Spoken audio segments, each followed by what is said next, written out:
Hey everyone, welcome back to the channel. So in today's video, I'm going to show you how to delete any virus or suspicious files on your iPhone. iPhones are usually very secure, but sometimes you might notice weird apps, pop-ups, or settings that lock off. Don't worry, in today's video, I'll have got covered. Method 1.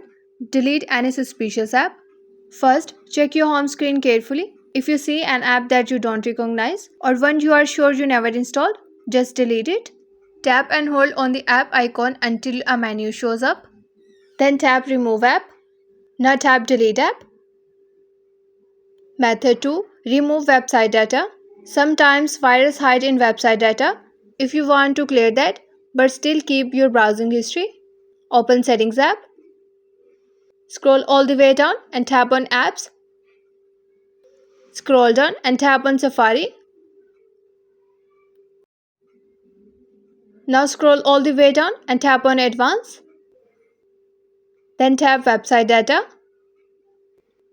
Finally, tap Remove all website data. This clears out junk from websites without touching your history.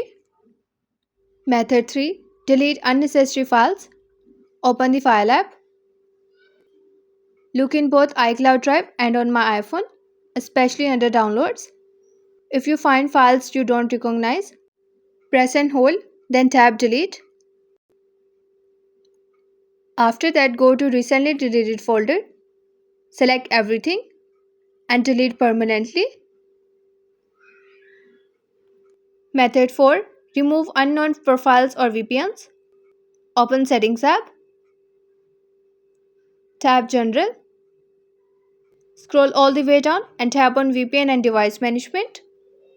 If you see a profile or VPN you don't recognize, tap it and select Remove Profile. Method 5. Reset your iPhone. Press and hold the power button and the volume up button together. Then drag the slider to turn off your iPhone. Wait for a few seconds. Then press the power button again to turn it back on. And that's it. Hopefully this solution can solve your problem. If you found this video helpful, don't forget to like, share and subscribe to the channel for more quick tutorial and iPhone tips.